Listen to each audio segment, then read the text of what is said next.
Dr. Motley, I want to thank you for the opportunity to be sitting with such an august and interactive body this evening. We're just really going to have a conversation. This is more of a conversation, not a confrontation, right? This isn't about conversion. This is just about understanding. This COVID conversation is real. It's forced us into a new reality. But even in that new reality, there are still some basic understanding. So with that, I'm just going to say good evening. My name is Brandon Brown. I serve this event tonight as the facilitator. I'm Jean-Pierre Bryce, better known as Uncle P. I'm the CEO of CMPRadio.net, and I'm a father of 7 children, and I'm concerned, right? And I want to know, I am not I have not been vaccinated, right, or vaccinated, right? I'm not a pusher for the vaccination. I want to watch things happen. I love science when I was younger. I always thought myself to be a doctor. So I'm like, let me study this a little bit. Let me look inside of how this really works and understand it before I put it inside of myself. So I'm here to learn and understand, right, why I should be vaccinated. Thank you so much. C's. Good evening. My name is Cliff. I go by C's. I am currently on my first dose of the vaccination. It was mandatory for my job. I wasn't a big fan of that, which is kind of why it's taking me so long to get my second dose. And I'm a single father of 3 sons. My lady, who also has a son who I am with, and she is currently pregnant with twin boys, so soon to be a father of 6 boys. And I'm a community activist. My job is an intervention specialist with CPI, so I deal with the community, and I'm also always in people's spaces. I don't want to say their face, but I'm always in different spaces with different people. So I'm here to learn about the vaccination as well for my kids more so than myself, because I'm old enough to make a decision and deal with the repercussions. But my kids, it's like they don't have a decision. I have to make that decision for them. So I want the best information before I decide to vaccinate or not vaccinate my children. Thank you so much. Dr. Pitts, tell us about yourself. Good evening, everyone. Glad to be among all of you. My name is Dr. Neil Pitts. I also a colleague and a close friend of Mr. Brown. In addition to that, I am the director of the vaccination project, COVID vaccination project at Temple University Lewis Katz School of Medicine. Right. So, Uncle P, what's your position about getting vaccinated? I can't say I'm against it. Again, I feel like, all vaccinations, they take time, right? So I wasn't on the first bus to say, yeah, let me go ahead and put this in my body, right? There was a lot of, untruths and rumors going around about the vaccination. So, I decided to do it myself, herbally, right? Sea moss, elderberry, whatever I can look up and find that boosts my antioxidants and things inside of me, I went with it, right? And so I can't say I'm against the vaccination. I just want to make sure that it's good for me and healthy for me. I have high blood pressure. I don't need anything affecting my high blood pressure. I don't need anything affecting anything else that I've already messed up or triggering something else to be messed up. So, I'm waiting. I'm waiting and I'm watching. Uncle P, let me ask you a question. So we sort of laid the foundation as to why people might not be vaccinated, but let's dig a little deeper. Why do you think Black people aren't getting vaccinated? I think it plays a part on trust, right? Can we trust the people that are making this? Can we trust the government? There's a lot of untrustworthy history. The trust of this drug being injected into us, the trust of just anybody is hard when you're coming from the Black community, because we get so much misinformation and whispers into the community. When it first happened, I said it's no different than the flu, and I've never gotten a flu shot. So if I've never gotten a flu shot, I ain't getting no COVID shot. Yeah, just to piggyback off of what JP said, it's definitely got a lot to do with trust and not knowing, and us having a history of being, just misled as a people. So it's definitely got a lot to do with trust, not knowing, you feel me? And, when smallpox and diseases like that back in the day came about, it took them years to find a vaccine.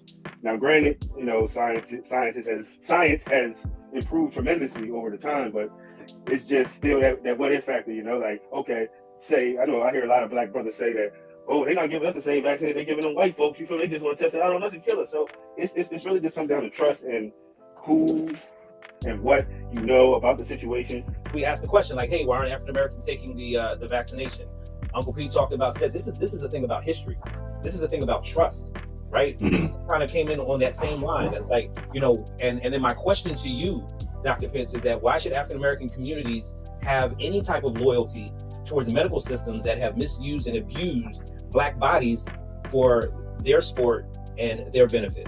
I think I would like to see us as African Americans move into that space of confronting these issues, not forgetting them for sure, but confronting them and talking honestly with practitioners about things having to do with healthcare disparities, but also talking about racism and bias, right? How do we begin that conversation? If we do not begin that conversation now, then African Americans will continue to die at higher rates than white people. We need to find a way to come into those medical spaces and have that conversation honestly, and really forthrightly with our medical counterparts. And so for me, it's just, I'll take my chances with COVID. I can fight it out. I can go in the hospital, do whatever I got to do. They're not putting me on no ventilator. I'm good. You feel me? I won't even go in the hospital. I'll sit in the bed. And if I go, I go. That's how I went. So the whole thing is like, I hear something that would be a beautiful conversation for a later date. Just sort of like that street life is just rolling the dice. Whatever happens, happens. Is that what I heard, Uncle P? Absolutely.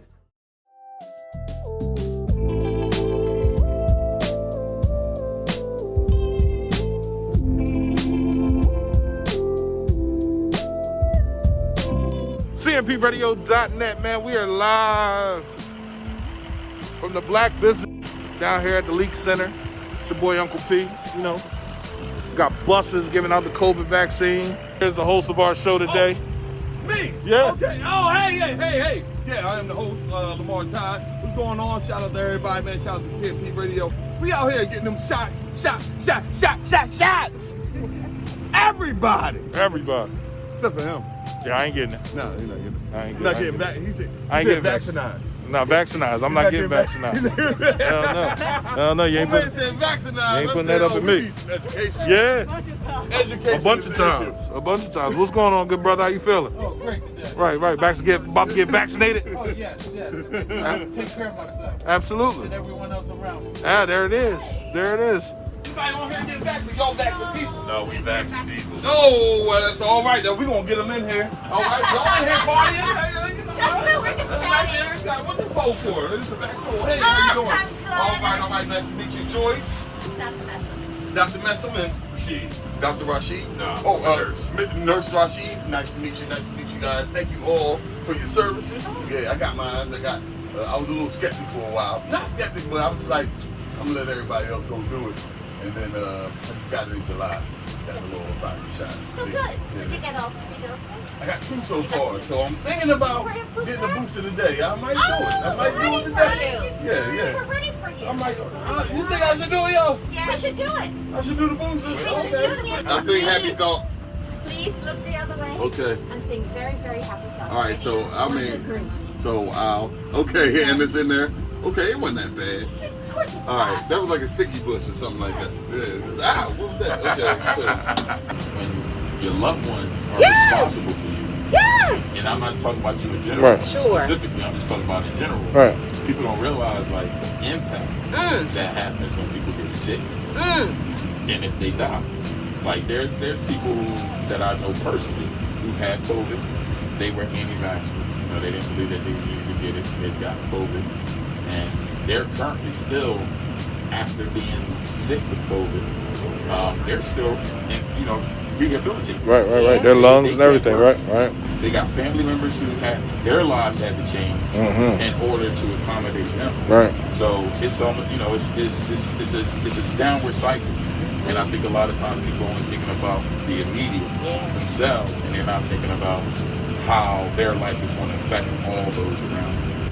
It's hard when it's been a couple years of wearing a mask every day. I got a beard, man. I grew the beard because I of got a COVID. I got a semi beard. Exactly. And then I put it on, it's just like, look at it. It's pushing down a little bit. Take the beard factor away. I'm not as sexy, you know what I mean? So I throw this beard on, but throw that mask on anyway, you know what I mean? But it's cool. It's cool. I'm glad we can have fun with it. Laughter is the best medicine. Yeah, it is. You know what I mean? Sometimes my breath stink, I just throw it on. It's like, hey, nobody got to smell this but me. I'm recommending get the shot, Yeah, get the booster. yeah, It's a strong recommendation. yeah. Okay. Strong recommendation. Definitely. Save yourself some. You know what I mean? Because it's not just about you. Yeah. It's a lonely ride when you get it on both ends. I'm because sorry. You couldn't. My relatives, I couldn't go see them. They couldn't have visitors. It was stressful. You know what I mean? You don't know how the people treat them in the hospital. You know what I mean? Yeah. You can't. Nothing you can do. There's nothing you can do. All right, I'm gonna get the vaccine. Oh, you don't have to. Yes, There you go, man. yes. Get it now. Get it now. Are you Ready to get it serious? now. Yeah. Yes. We're gonna do it. We're gonna do it. We're gonna do it right now. We're gonna do it right now. We're gonna do it right now. Let's go. Let's go. Let's go. We got it. Let's go. Let's go. So we making history here, right here, y'all. Y'all see it. C-City. C-City. If he can do it right here, you know that you can do it as well. Oh man, hey, you see this hey, Nurse Rashid, you see this brother? Hey, hey. But this is information, not Yeah. misinformation. This Yes, is information. yes. But he a wise dude. He's pretty thorough because he sat there. He said, "I'm not with it," and he stayed true to himself. He said his family got it, but I'm just not getting it because of this and that. And like many black men out here, we got heart issues, we got sugar issues, we got all kind of issues and stuff like that. So we are skeptical of that. So I feel him, but with that, he sat down and got the information, then made his own decision based on what he got right there. You know what I mean? So hey man, that's what's up, man. We just gonna go ahead and do it, man. It's real easy, y'all. Y'all know this, man. You know what I mean? It's nothing. 1, 2. Done dilly. Done dilly. We got history right here. It went down. Congratulations. Congratulations. There it is. He is in the mix. Boom. There it is. He in there. Got him. Got him. He did it. He did it. Your phone just went up to 6G. CMPRadio.net. It's your boy Uncle P, man. Listen, I'm trying to go to Jamaica, so I had to get vaxxed. Man.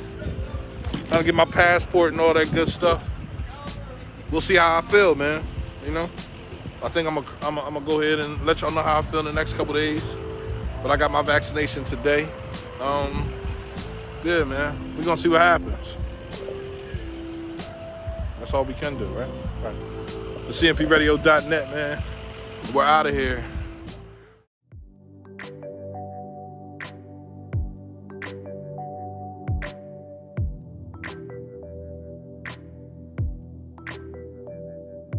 Uncle P got vaccinated on Saturday. Yes, I did. Yes, I did. Yep. I got So vaccinated. he got vaccinated. So I wanted to just have a conversation today, just to kind of talk about that a little bit, dig in a little deep, see what happened, where did the light bulb go off, and I want to introduce you all to Rashid Lee. He is a critical care nurse and a training and education analyst at Penn Presbyterian in Philadelphia. And so he was on the clinic with us, helping to administer vaccines. He has given hundreds of vaccines through all of this and has done a lot of work for COVID-19 patients. So welcome to the show, Rashid. Thanks for coming. Thanks for having me. Glad to be here. Yep. And then Dr. Walls is a clinical psychologist. She's going to join us in a few minutes. So this is how it happened, right? Because everybody's like, bro, you were so against the shot. When Brother Rashid was talking about the brothers that need help, assistance after they deal with COVID, I started thinking about myself, right? Literally, like, you know, what am I going to do if COVID was to hit me? Like, who would help me take care of me? And the first step was getting the vaccine, right? Let me help so I don't have to worry about COVID having that much of an effect in my life, right? And so it's, you know, I already have my kids. My kids are always with me, right? Even while I'm working and I'm trying to do things, they're still here, right? So I know that I'm their first protection, right? So I needed that safe, not a guarantee that I wouldn't be affected by it, but it wouldn't affect me as bad as it could. You know what I mean? I know brothers that have been affected by it, right? That aren't breathing the same, aren't doing the same thing. So for me, it was like, yo, I really had to think about that. Now, majority of the time, I'm standing with other people that are like, I ain't fooling with the vaccine at all. So I was never around so many people that that heard what I had to say and talked to me and said, this is why I feel this way. Let me explain to you what's going to happen, right? So, I was sitting there, I was talking to a doctor, I was talking to a nurse, and then I heard Brother Rashid, and then I had 2 other people that stopped in there and had a conversation with me. So I was like, you know what? Maybe how I feel is just off of how I feel. It's not what's really going on, right? So let me listen to him. And as I listened to him, everybody talked about it. I said, well, I might as well get it. You know what I mean? So go ahead, give me the vaccine. Let's start that and see what happens. Now I got this headache. Oh, Lord. I was in this dream, holding my head like this. I opened my eyes, like, oh my God, I can't see out the side of my, what's going on? Like, but that's just because I haven't eaten. It's not because of the shot. So, I've been drinking plenty of water. My arm isn't sore, so I'm good. I guess I get the second shot in 3 weeks. What is it, 3 weeks? 3 weeks. I'll see him in 21 days. So I'm excited, man. Thank you for telling us why you decided to do it. I appreciate it. And I want to thank you for hosting that event, right? Taking the time to put everything together, watching you, listening to you, talking to you. Like you said, you thought you had me before the right. And when we did the show on Wednesday, I was like, no, I'm not getting the vaccine. I'm not dealing with the vaccine. It's not happening. And then we had another situation on Saturday, and I really sat there and I listened to everyone and everything that everybody was saying. And when, like I said, Rashid, if it wasn't for Rashid, it wouldn't happen. Literally, wow. I was listening to him, and he was looking at me when he was talking to me. He was like, bro, like, the people that have it are not living the same because they couldn't get the vaccine, right? They aren't able to do the things that they used to do. Like, how are you set up? Like, you're supposed to be here for your children. How are you set up if you get COVID right now and it attacks you a little bit differently, and you got to worry about, rehab and all this other situation, or you're not able to go up and down the steps and do everything that you're doing. I'm like, oh, I can't. No, I didn't know. Ain't nobody tell me that. I thought some elderberry and some sea moss and a little bit of this would keep me cool. What you mean? Like, no, I don't want none of that. Oh, I can get, all right, come on, let's do it. Let's get it done, right? So I thank him, man, and you, both of you. The way our culture is set up, we always listen to the whispers. We always listen, we always go off of what was in the past, and I get that, and I'm not knocking anybody for that. But, you got to listen to the people that know the facts, and I feel like y'all are educated enough for me to sit and listen to y'all. It's not just anybody, right? We have people that have gone to school for this. Y'all understand medicine. So I would be wrong, and I would be neglecting the fact that y'all have education and y'all not just going off, ain't nobody putting no money in your pocket and say, here, go in the hood and say this. You know what I mean? So I have to listen to y'all. I have to take heed, and I appreciate that. We tend to do things based on feeling as opposed to fact. And I'm not saying following feeling isn't the right thing to do at times, but we have to learn to balance our feelings with our intellect. We need both. So if we're feeling a certain way, now we need some data to support it, right? That's in all things. We got to get some data, because sometimes our feelings are not correct and sometimes they're spot on. And if you have not been developing that feeling muscle, then why are you choosing to trust it at certain times? I'm getting my shot for protection for my children, for protection for myself. It has nothing to do with anybody else. But I did appreciate the conversation that I had and the information that was given to me at that moment to make me like, that's wrong, and this is right. And it's like, oh, all right, cool, I'm good. It's just looking at what are the facts stating and what are the healthiest decisions for us. And then, of course, coming in and making sure that we're not getting in our own way of being the healthiest that we can be.